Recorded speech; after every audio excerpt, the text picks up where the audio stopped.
Bienvenidos a Cuerpo Médico. Estamos saliendo a través de la señal de TV Perú y como siempre llevándoles la mejor información sobre los temas de salud. Gracias por su compañía, gracias por ser parte de este Cuerpo Médico.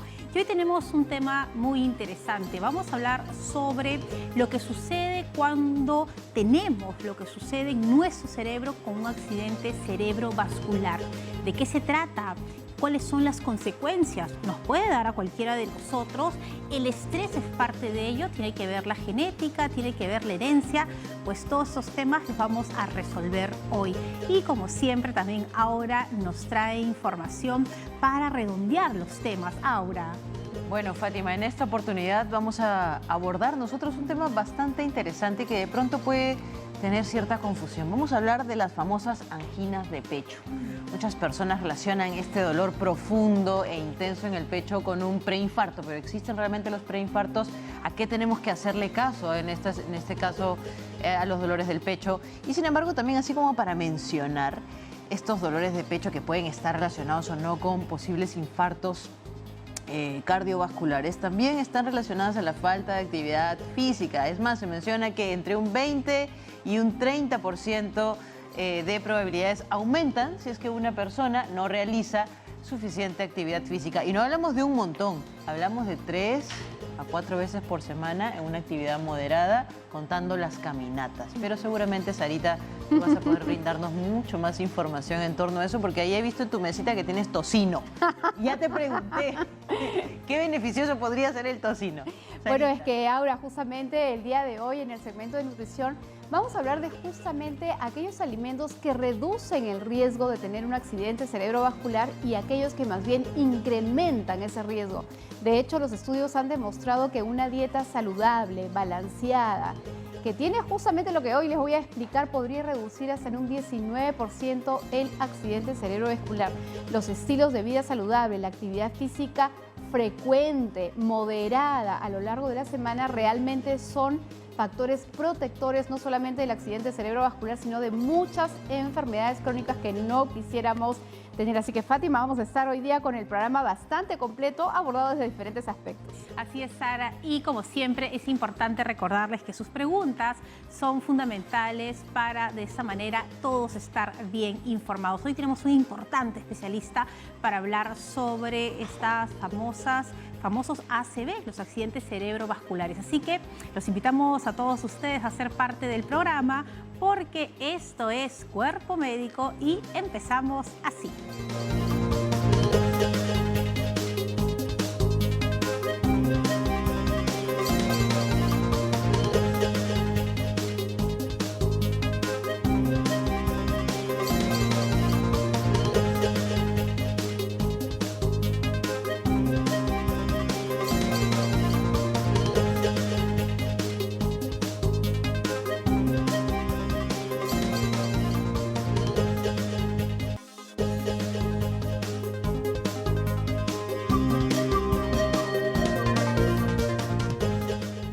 Ya estamos de regreso aquí en Cuerpo Médico y hoy vamos a hablar sobre los accidentes cerebrovasculares. Y quiero presentarles a mi especialista. Le doy la bienvenida. Aquí con nosotros ya se encuentra el doctor Carlos Abanto. Él es médico neurólogo del Departamento de Neurovasculares del Instituto Nacional de Ciencias Neurológicas. Doctor Abanto, un placer tenerlo en Cuerpo Médico. Muchas gracias, Fátima. Gracias por la invitación. Doctor Abanto, cuando hablamos de un ACV, ¿a qué estamos haciendo referencia? ¿Qué sucede en el cerebro de una persona que está sufriendo este accidente? Un ACV significa ataque cerebrovascular o accidente cerebrovascular.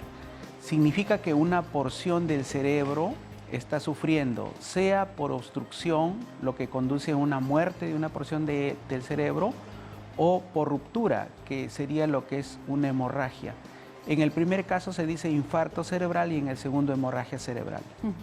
Y cuando se da, ¿cuáles son las características? ¿Son distintas una de otra? ¿Y cuál puede ser las señales de alerta, de alarma para la persona que lo vaya a sufrir?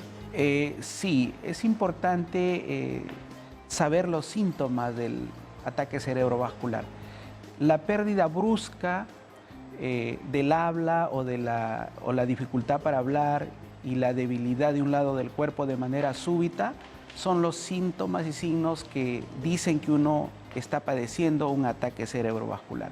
En el caso del infarto cerebral, usualmente solo es ello, pero en la hemorragia cerebral, que es uno de los tipos menos frecuente, también puede haber dolor de cabeza y también problemas como somnolencia o trastorno de conciencia. ¿Y la isquemia transitoria es parte también de esos accidentes cerebrovasculares?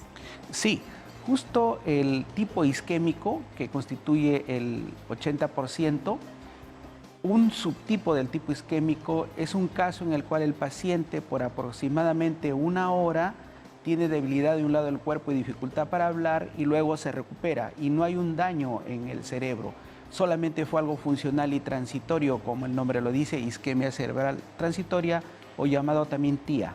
Ahora, una persona que ha sufrido uno de estos accidentes va al médico, pues lo internan, lo estabilizan, ¿tiene posibilidades de volverlo a sufrir en el futuro? Sí, claro. Lo que pasa es que hay factores de riesgo, algunos no modificables, otros modificables. A la cabeza la hipertensión arterial, la diabetes, el colesterol elevado, algunas arritmias del corazón como son la fibrilación auricular y otros aspectos, y esos son permanentes. Entonces hay que hacer actividad física, dieta y tomar las pastillas toda la vida para evitar que no recurra a este evento. Ahora, el familiar que está con un paciente que sufre uno de estos accidentes, ¿qué es lo que debe de hacer? Porque claro, hay personas que están manejando y de pronto se desubican, no saben dónde están. ¿Y cuál es la labor del acompañante? ¿Debe de llevarle una emergencia? ¿Debe traer una ambulancia? ¿Cuál es el mejor protocolo para no empeorar la situación? Excelente pregunta, Fátima. Aquí hablamos de tiempo de cerebro, tiempo perdido es cerebro perdido. Ni bien alguien tenga debilidad o parálisis de un lado del cuerpo, dificultad para hablar de manera brusca, debe ser llevado inmediatamente a un hospital y el más avanzado de la zona. Ideal que disponga de tomografía, neurólogo 24 horas, porque hay tratamiento y obviamente si lo llevamos primero al centro de salud, de repente ahí no tienen con la infraestructura adecuada. Es llevarlo rápido al hospital de mayor complejidad lo más pronto posible. ¿Qué es la primera prueba? ¿Ingresa por emergencia y qué determina el grado de complejidad del caso? ¿Cuáles son las primeras pruebas que se realizan? En este caso, una tomografía cerebral para diferenciar si es isquémico o hemorrágico. Claro, y ahí saber qué hacer. Muy bien, doctor. Vamos a empezar entonces con las preguntas de las redes sociales y aquí estamos con el doctor Abanto para responderles. Dice Abelina Viral. Tengo 65 años y presento varices. La circulación de la sangre en mis piernas no es muy buena y me cuesta caminar.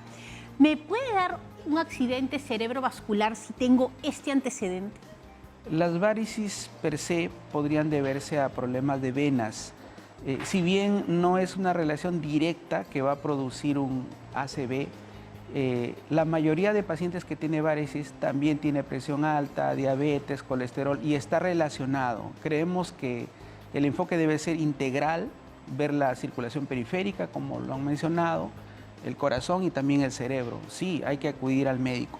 Doctor Abanto, ¿y el tema del estrés también puede desencadenar un accidente o más está relacionado al factor hereditario o genético?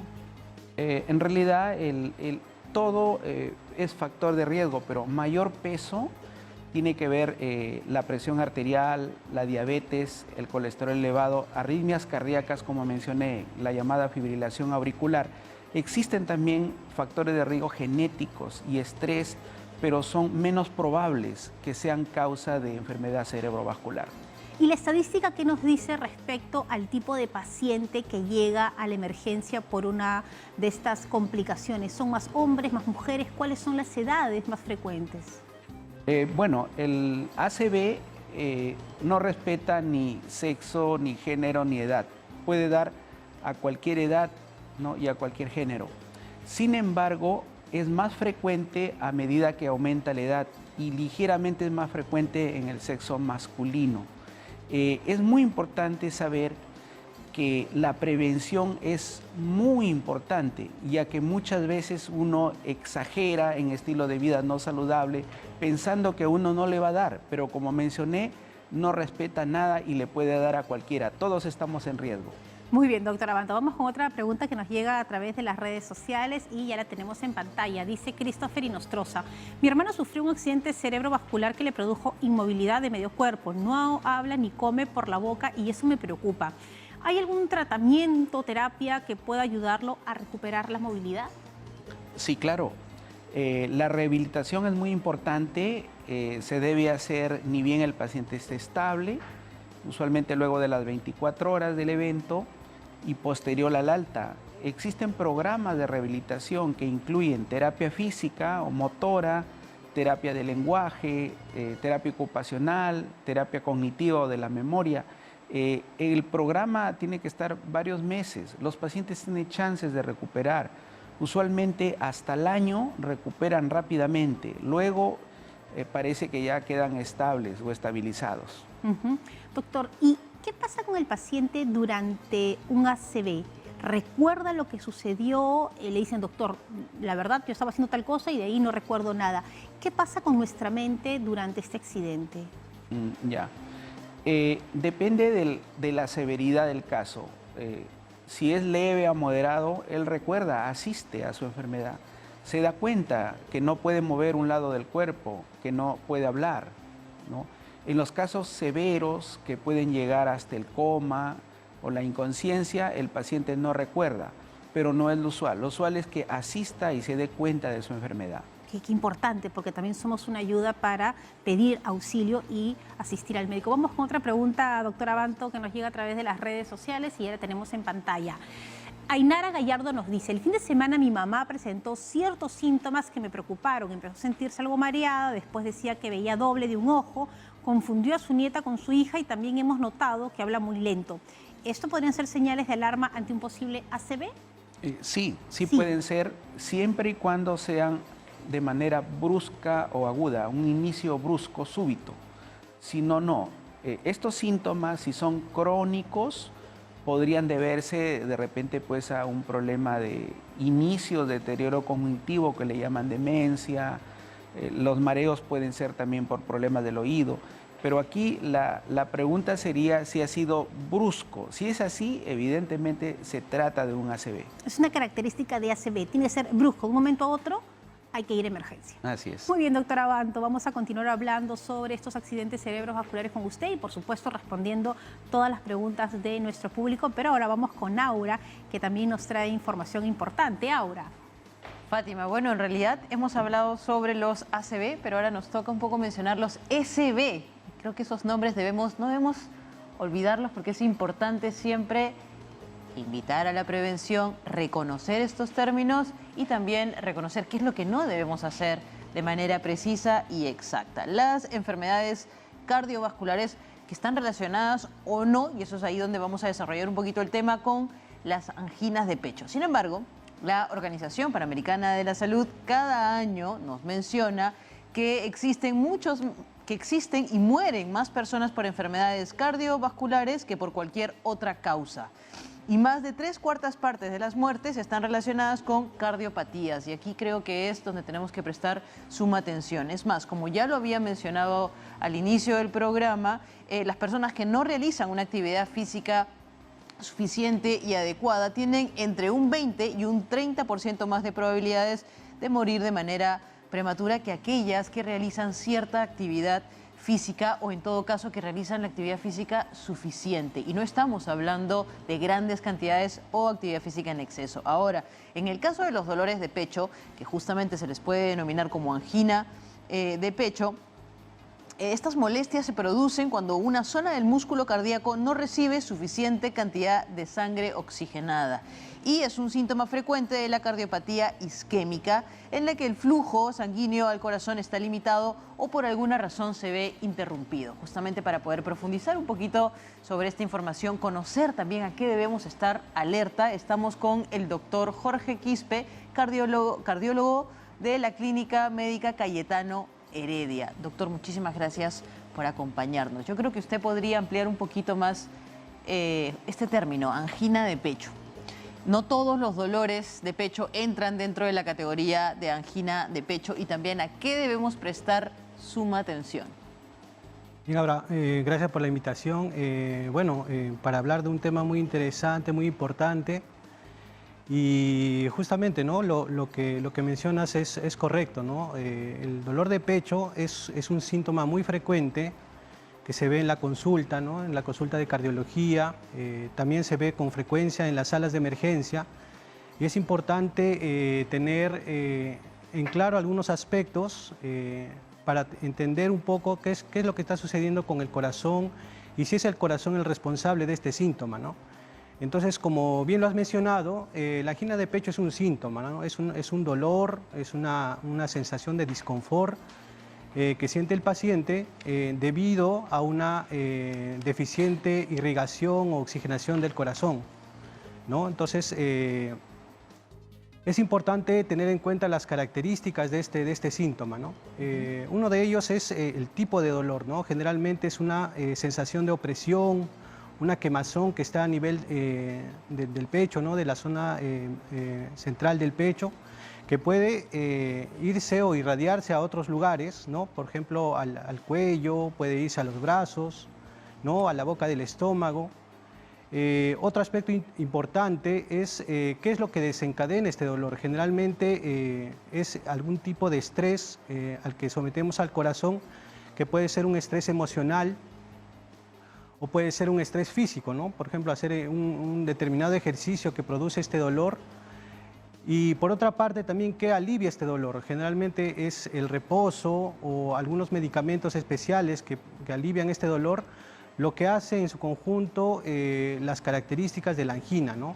Que lo va a diferenciar de otros síntomas. Ahora, doctor, usted menciona justamente que hay que estar atentos a estas opresiones en el pecho. Sin embargo, ¿qué pasa si una persona padece de estos dolores frecuentes en el pecho? Nunca, de alguna manera, puede tener una vida y un entorno saludable. En todo caso, ¿cómo puede tener un diagnóstico adecuado o también qué exámenes podría realizarse si es que siente esta opresión constante en el pecho, ¿no? Claro, el primer paso generalmente es una evaluación en consultorio, ¿no? Es el interrogatorio, el examen del paciente. Y en este interrogatorio se van a buscar estas características que hemos comentado. Aparte de ello, también se buscan los denominados factores de riesgo, ¿no? Cuando hay mayor frecuencia de factores de riesgo, entonces es más probable que estemos ante algún problema de angina. Y luego se tiene que complementar con algunos exámenes, ¿no?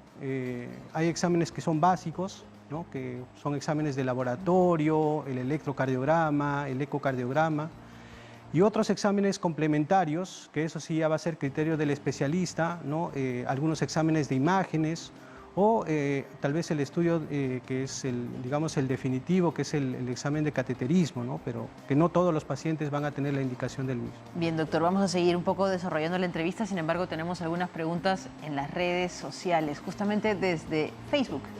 Y la pregunta de Victorino Ortiz dice: llevo un año con dolor en el pecho, tengo sensación de ahogo muy fuerte, me falta el aire y siento que me voy a desmayar, pero en los exámenes con el cardiólogo mi corazón sale en buen estado. ¿Qué podría estar ocurriéndome? Justamente conversábamos de eso, ¿no? Es una persona que aparentemente tiene estos dolores, pero sus exámenes, su diagnóstico en teoría es positivo, ¿no? Claro, ahí es muy importante el síntoma, ¿no? Entonces, si es un paciente con factores de riesgo, lo primero que habría que preguntar es qué exámenes específicamente se ha realizado, ¿no? Entonces, cuando ya la sospecha continúa, persiste, ahí es donde nos podemos ayudar de exámenes complementarios, más complejos, digamos. Por ejemplo, los exámenes de imágenes como la tomografía o los exámenes funcionales, que tienen mayor capacidad de detectar estos problemas, ¿no? Entonces, yo creo que por ahí podría estar el plan de trabajo con este paciente, ¿no? Muy bien, doctor. Tenemos otra pregunta de las redes sociales. Esta vez es Instagram. Maite Dávila Dice, tengo 40 años y hace unos meses empecé a presentar dolor de cabeza acompañado de un dolor punzante en el pecho cuando hago esfuerzo o actividad física. ¿Debería asistir al cardiólogo para descartar angina en el pecho? Voy a sumar a la pregunta de Maite Dávila. ¿Existen también los preinfartos? A veces las personas asocian esos dolores intensos y dicen, creo que me da un preinfarto y recién va, en todo caso, a verse, ¿no? ¿Qué le podría comentar, en todo caso, en torno a la pregunta? Bueno, primero respondiendo a la pregunta, de todas maneras, ¿no? O sea, los síntomas son muy sugerentes. También, luego de esta pandemia, lo que se ha visto que digamos, la edad de presentación de estos problemas cada vez es más temprano, ¿no? Pacientes de 30, 40 años ya pueden presentar estos problemas de forma cada vez más frecuente. Y lo otro que me comentabas, ¿no? Sobre el preinfarto, que es un término muy comúnmente usado, ¿no? Y que es importante diferenciarlo. Lo que hemos comentado hasta el momento sobre la angina de pecho, lo denominamos en términos médicos como una angina estable, ¿no? Que es una angina producida por a veces obstrucciones, por placas de grasa que puede haber en las arterias del corazón. Pero se pueden dar casos en los que estas placas pueden complicarse, ¿no? A veces se pueden romper y esas placas pueden formar coágulos que pueden obstruir la circulación de una forma más rápida y ya va a cambiar las características del dolor, ¿no? Va a ser un dolor más intenso, es un dolor que va a durar más tiempo, generalmente más de 20 minutos. Y es un dolor que no va a calmar con el reposo, ¿no? Es un dolor persistente. Y estos signos de alarma son los que deben llevar a la persona ya no a acudir a un consultorio, ¿no? Sino a acudir a una sala de emergencias porque puede estar desarrollándose un infarto, ¿no? A veces puede no ser un infarto como tal, pero sí puede ser un cuadro que amerite un tratamiento más intenso. Bien, doctor, y para ir cerrando, siempre es importante encontrar la relación entre el tema que estamos trabajando contigo, Fátima, y también este tema que de pronto es un poquito específico, ¿no? ¿Qué relación puede existir entre un accidente cardiovascular, ¿no? y un accidente cerebrovascular? ¿Uno podría desencadenar el otro? ¿Qué relación precisamente se encuentra? Tenemos a un neurólogo y a un cardiólogo. ¿Cómo se unen esas dos patologías? Claro, como lo mencionaste, ¿no? Ambos se engloban lo que se denominan las enfermedades cardiovasculares y comparten estos factores de riesgo, ¿no? Estos factores de riesgo que hay que entender que estos procesos no se dan en un solo órgano, ¿no? Se dan a nivel de todo el cuerpo, de todas las arterias del cuerpo y que pueden llevar a eventos que pueden tal vez tener características peculiares, pero comparten el mismo, digamos, el mismo mecanismo, ¿no? Y también tienen un enfoque de tratamiento similar. Ok, muy bien, doctor. Nos ha acompañado en esta oportunidad para poder brindar información el doctor Jorge Quispe, cardiólogo de la Clínica Médica Cayetano Heredia. Muchísimas gracias. Sin embargo, extiendo, Fátima, justamente esta relación, esta pregunta. ¿Qué perspectiva tiene usted, doctor Abanto? Gracias. Sí, coincido.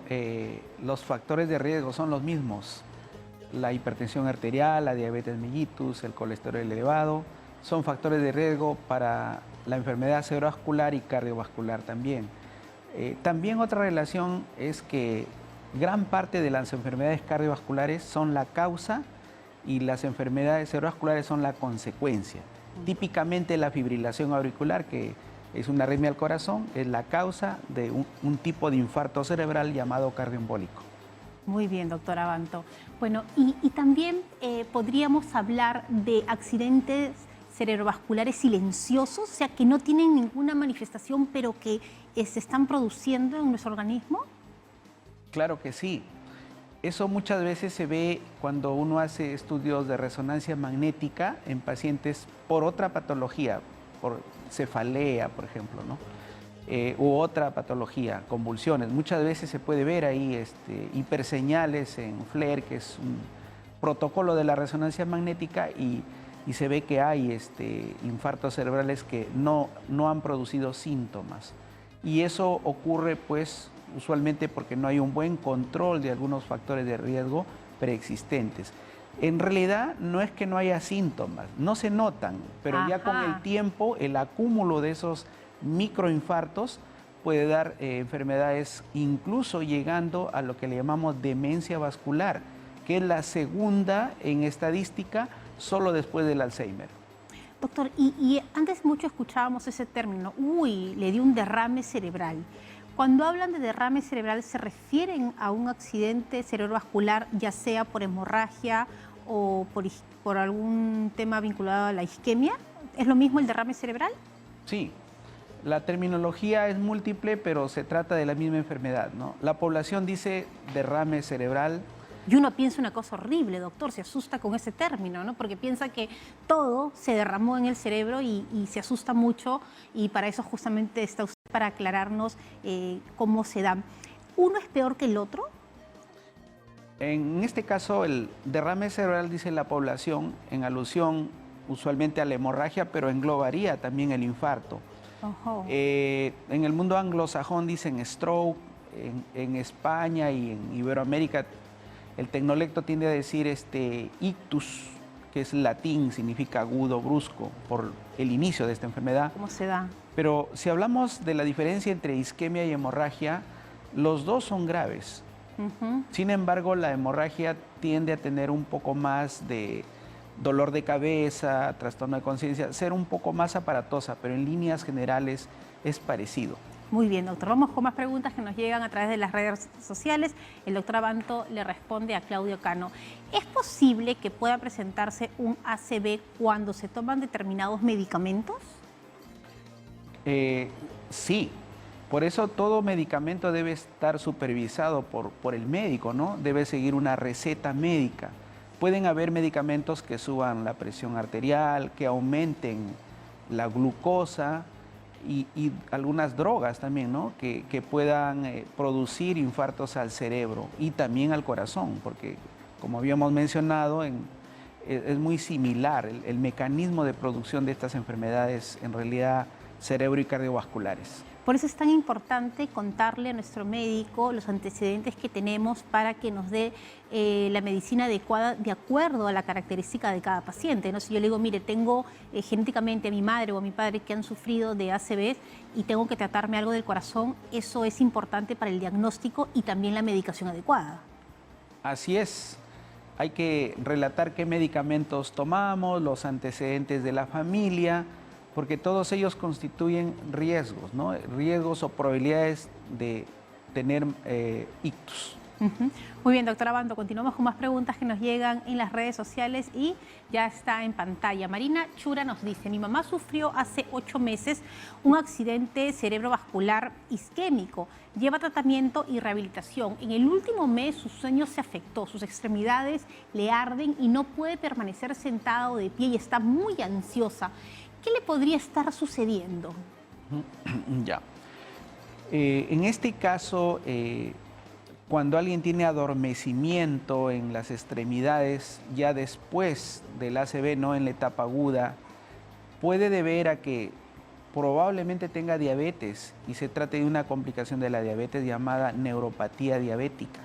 Esa es una de las posibilidades. Otra es que algunos tipos de ACV pueden, sobre todo los ubicados en una zona profunda del cerebro llamada el tálamo, pueden dar también adormecimientos, ¿no? O parestesias, que le llamamos los médicos, y ser un dolor neuropático de tipo central. Doctor, y luego de que una persona ha pasado por uno de esos accidentes cerebrovasculares, ¿cómo debe ser su vida? Es decir, ¿siempre va a estar medicada? Nos ha dicho que tiene que alimentarse correctamente y hacer ejercicios, pero respecto a la relación con los medicamentos y las visitas al médico, ¿con qué frecuencia se deben de dar y si va a ser medicado de por vida?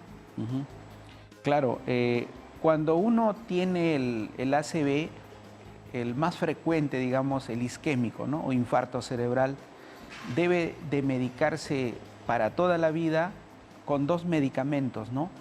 Un antiagregante para disolver los coágulos o evitar que las plaquetas se junten y formen placas o trombos, y una estatina, que son medicamentos los mismos que se usan para bajar el colesterol, que hacen una especie de neuroprotectores o también que permiten que las placas no se suelten y se peguen. Estos 2 medicamentos el antiagregante y la estatina, debe recibirlo toda la vida. Y también si le han detectado, producto del estudio, alguna otra causa o factor de riesgo, también debe tomar las pastillas para ello, junto con la dieta y el ejercicio, como bien lo mencionaste, Fátima. Muy bien, doctor Abanto. Bueno, vamos a hacer una pausa. El doctor Carlos Abanto, neurólogo, que hoy nos visita, va a seguir respondiendo todas sus preguntas respecto a los accidentes cerebrovasculares. Vamos a hacer una pausa, pero venimos, por supuesto, con más. Sara Usabá nos tiene muchísima información importante que usted debe escuchar. Volvemos aquí en Cuerpo Médico.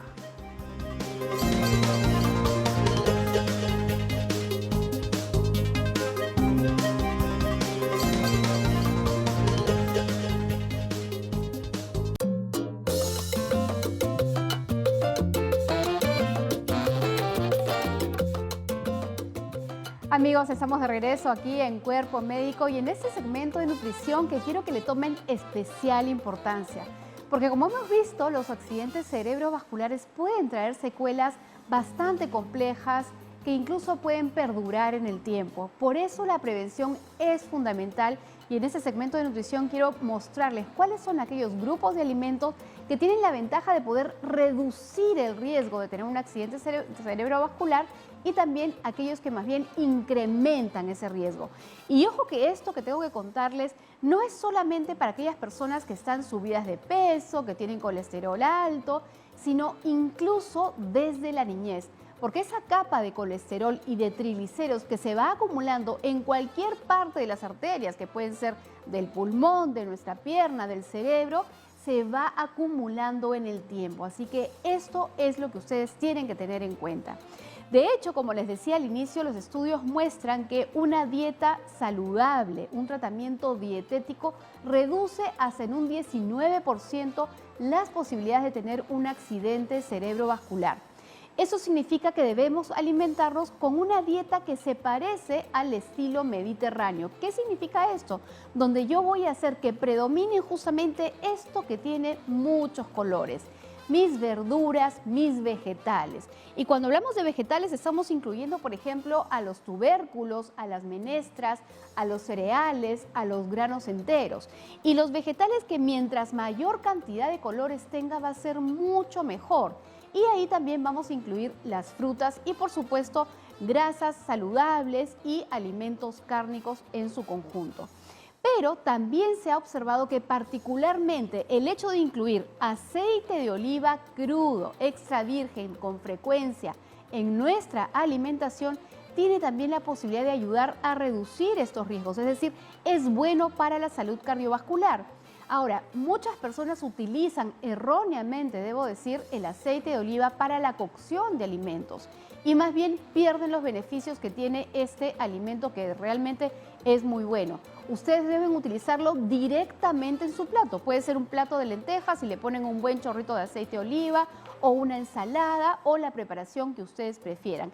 También se ha observado que la quinoa es otro de los pseudo cereales en este caso, porque a veces le llaman granos, a veces cereales, pero desde su parte botánica es un pseudo cereal y así entero como está es una buena alternativa, pero obviamente cocido me refiero, ¿no? De hecho, por ejemplo, en el caso de los niños existe lo que es la quinoa pop, que también es una buena alternativa y va perfecto en la lonchera de nuestros niños. Es un grano entero que va a ayudar también a disminuir estos riesgos según los estudios. Y por supuesto los pescados grasos, que estos tienen omega 3 y que no es el mismo omega 3 que tiene, por ejemplo, las semillas de chía o de linaza. Este omega 3 del pescado, que también está en las algas e incluso en los mariscos, ya se ha visto en diferentes estudios que sí tiene la ventaja de poder ayudar, por ejemplo, a reducir el colesterol sanguíneo. Por eso es que deben incluir en la dieta unas 2 o 3 veces por semana. Otra de las cosas que tenemos que tener en cuenta y que va a ayudar a reducir de una manera importante el riesgo de ACV es incrementar el consumo de fibra en nuestra dieta. De hecho, los vegetales y las frutas enteras tienen una buena concentración de fibra, pero podemos complementarlo con, por ejemplo, el salvado de trigo, que ustedes, por ejemplo, cada vez que tengan una ensalada de fruta, colóquenle una buena cucharada de salvado, acompañen además con agua porque esta fibra ayuda a muchas partes de nuestro sistema, incluyendo nuestro colon. Las semillas de linaza también son importantes porque estas no solamente tienen esta fibra insoluble que ayuda a regular, por ejemplo, la evacuación, sino que tiene una fibra soluble que tiene la capacidad de poder arrastrar nuevamente el colesterol en el proceso de digestión. La avena, así en hojuelas, mejor que en harina, también tiene un buen tipo de fibra, parecida incluso a la de la linaza, lo mismo que la chía. De hecho, incluso ustedes pueden darse cuenta cuando colocan chía, una buena cucharada, por ejemplo, en un vaso de yogur y lo dejan ahí reposar, este yogur agarra una consistencia media aflanada, porque la chía atrapa esta agua, hace más denso ese producto y nuevamente tiene esta fibra soluble que ayuda a arrastrar el colesterol en este proceso de digestión. Si ustedes no quieren incorporar, por ejemplo, las semillas de esta manera, otra buena alternativa es preparar esta agüita de linaza. Y ustedes traten de hacerla espesita. Miren ustedes cómo se forma un gel. Ojalá que la cuchara me ayude para que ustedes puedan ver cómo voy levantando. Y es como una cosa gelatinosa, ¿no? A veces, cuando se tiene esta consistencia, a algunas personas no les gusta tanto, pero ustedes cuando ya ven que se ha enfriado y tiene esta consistencia y lo quieren tomar, ustedes pueden calentarla y esto se va a, digamos, a dejar de estar tan espeso. Pueden colocarle unas gotitas de limón y beberla. Esa fibra no se pierde, está ahí, pero esa textura que a algunas personas no les gusta desaparece. Así que ya saben, una dieta variada, balanceada, muchos vegetales y estos otros alimentos que van a reforzar justamente eso que queremos de reducir el riesgo. Ahora, ¿qué cosa hace que se aumente ese riesgo de accidente cerebrovascular? Me voy a ir a este lado de la mesa porque lo que predomina y que no es bueno son las grasas de origen animal. Grasas que pueden estar contenidos, por ejemplo, en un embutido, ¿sí? Grasas que podrían estar también en embutidos como el tocino y que tiene una grasa visible que todos podemos ver. Yo sé que es muy sabroso, pero por favor disminuyan en lo posible este tipo de alimentos, sobre todo si tienen factores de riesgo. Los embutidos, como en este caso esta mortadela que estoy mostrándoles, tiene que ver más bien con los nitratos y nitritos que se van formando en su procesamiento, ¿no? A veces no tienen un alto contenido de grasa, pero sí tienen, por ejemplo, almidones y una serie de cosas que no son tan convenientes. Y acá les muestro, por ejemplo, este pollo, pero está con piel, y lo mismo este trozo de carne que también ustedes pueden visualizar la grasa que contiene. Aquí el problema no es la pulpa del pollo ni la pulpa de la carne, es la grasa que hay en esa piel y la grasa que tengo justamente visible en la carne. Entonces eso hay que retirarlo. Y acá quiero hacer una precisión. No es lo mismo tener esta grasa así gordita, que la llamo gordita porque está llena de grasa, que tener, por ejemplo, la grasa del pollo a la brasa que está delgada, crocante y que en el proceso de cocción ha perdido una buena cantidad de grasa. La concentración de grasa en esa piel tostada, crocante, es distinta en cantidad a la que tenemos en una piel gruesa del pollo. Entonces, en casa, quitemos la piel antes de cocinar esos alimentos y, por supuesto, las mantequillas o margarinas, la crema de leche, que también tienen grasa saturada no conveniente. Ojo que mantequilla y margarina son diferentes, otro día les voy a hablar de las diferencias, pero en el caso de la mantequilla con una cantidad muy moderada y, por supuesto, el exceso de golosinas muy recargados en azúcar, en colorantes y, finalmente, las bebidas con alcohol. Estas bebidas con alcohol, ustedes ven, claro, eso no tiene grasa, pero en exceso y en realidad dentro de nuestro metabolismo, eso se puede convertir en azúcar y finalmente nuevamente en grasa. Por eso, Fátima, es que las bebidas con alcohol tienen esta relación con el accidente cerebrovascular, tienen la capacidad de formar más triglicéridos, que es otro tipo de grasa que no queremos para nuestra salud de nuestras arterias. Siempre por esta información tan importante, y la alimentación nuevamente nos dice que tenemos que cuidarla porque puede originar muchas enfermedades. Gracias, como siempre, Sara, por la información. Y estamos aquí con el doctor Carlos Abanto. Doctor Abanto, ¿qué tratamientos tenemos para los ACV? Actualmente el ACV sí tiene tratamiento de manera categórica y el tratamiento, el beneficio del tratamiento es muy dependiente del tiempo. Por eso dicen tiempo es cerebro. Cuando un paciente llega rápido, digamos lo más pronto posible, ideal antes de las 4 horas y media, pero no es exactamente que hay que esperar, sino hay que ir lo más rápido.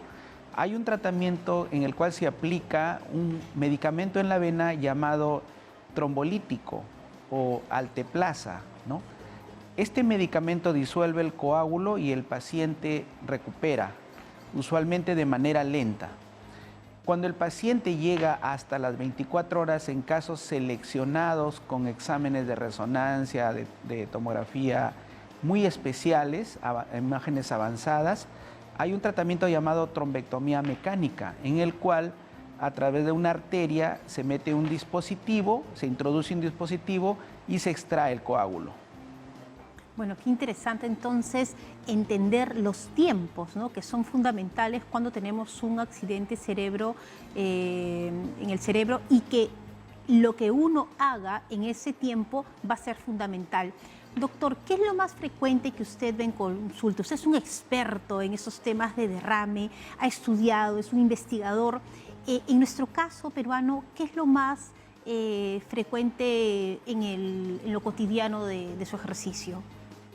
Bueno, en la consulta externa de neurología es muy frecuente ver pacientes con justamente el tema que estamos hablando, enfermedad cerebrovascular, dolores de cabeza, también convulsiones, ¿no?, dolores de la columna, ¿no?, o dolor lumbar, trastornos de ansiedad.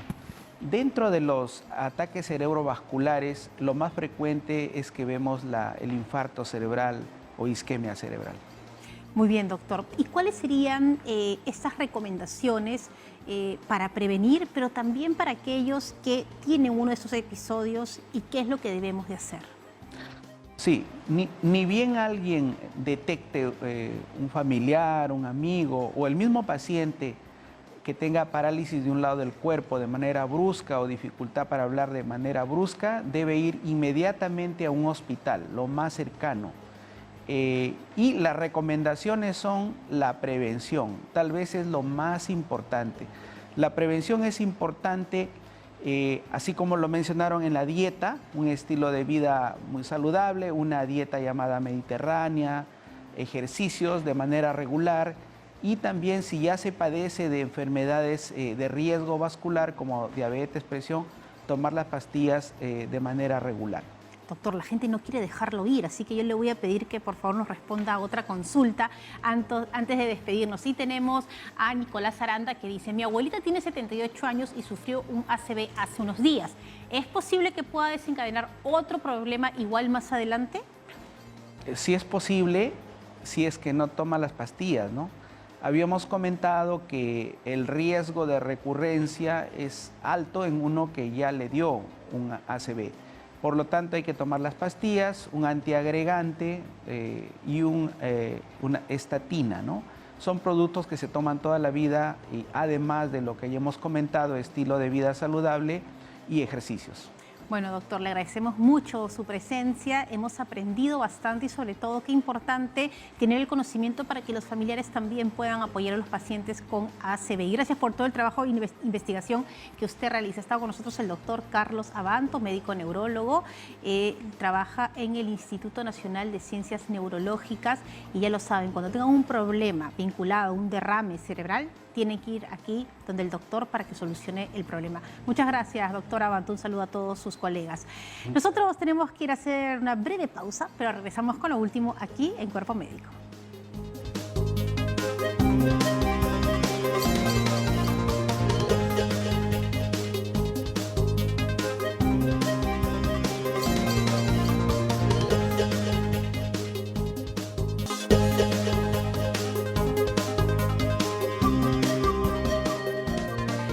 Terminamos el programa, gracias por habernos acompañado y qué importante entender lo que sucede con nuestro cerebro cuando tenemos un accidente cerebrovascular y también la relación que tiene con el corazón. Por eso, importante también haber tenido a un neurólogo y a un cardiólogo. Sí, es que definitivamente creo que están interrelacionadas de manera bien puntual. Una podría desencadenar la otra y viceversa, y creo que ambas invitan definitivamente a la prevención y a mantener un estilo de vida constantemente saludable. Totalmente, Aura. Y una de las cosas que tenemos que recordar también es que en nuestro país, como en muchos lugares, existen muchas personas que tienen hipertensión arterial no diagnosticada o que a veces han tomado su medicamento, se sintieron bien y dejaron la medicación. Y esto puede elevar muchísimo el riesgo de tener un accidente cerebrovascular. Así que por favor, las personas, en primer lugar, que tienen un exceso de peso, bajen de peso porque eso también motiva que haya una hipertensión arterial, a veces no diagnosticada. Si están tomando su medicina, no la dejen porque aun cuando se sientan bien, esto podría ser perjudicial y más bien háganse esos controles con su cardiólogo para evitar. De hecho, me ha tocado ver muchos casos de pacientes con las secuelas de un accidente cerebrovascular y realmente da mucha pena ver que esto sí se pudo prevenir, ¿no? Entonces, con estilos de vida saludable, hacer actividad física y hacer sus chequeos preventivos, que es fundamental, ¿no? Claro, qué importante eso, ¿no? Bueno, y tú lo acabas de decir y lo mencionó también, en todo caso, la Organización Panamericana de la Salud, ¿no? Existe un riesgo mucho mayor, entre un 20 y un 30% más de probabilidades de padecer algún tipo de enfermedad cardiovascular si es que no se realiza cierta actividad física. Es verdad que vamos creciendo, nos vamos haciendo adultos y empezamos a ser sedentarios. Y tú hablabas de la pérdida de peso y mucha gente empieza a ser muy restrictiva y se vuelve terrible, tedioso, no sostenible, cuando creo que la clave es moverse poco a poco, saber que debe existir una rutina de traslado al menos, ¿no?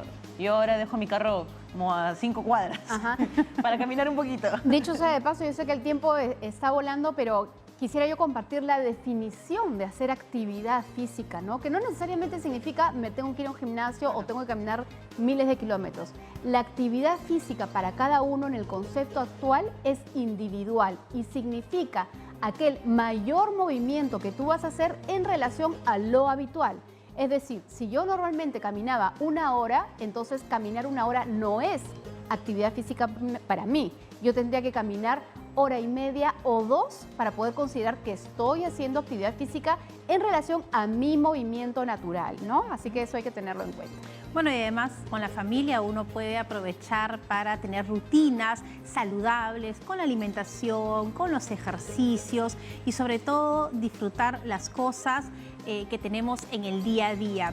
Es importante la prevención, es importante tener a nuestra familia para que sea el soporte. A veces queremos tener alimentación saludable, pero tenemos que hacerlo en conjunto. A veces queremos hacer ejercicios, pero no tengo quien me ayude ni me motive. Entonces, para eso también está la familia, para que nos dé ese empujoncito. Tenemos que despedirnos. Gracias por habernos acompañado y, como siempre, de lunes a viernes a las 3 de la tarde, aquí estamos. Esto es Cuerpo Médico. Chao.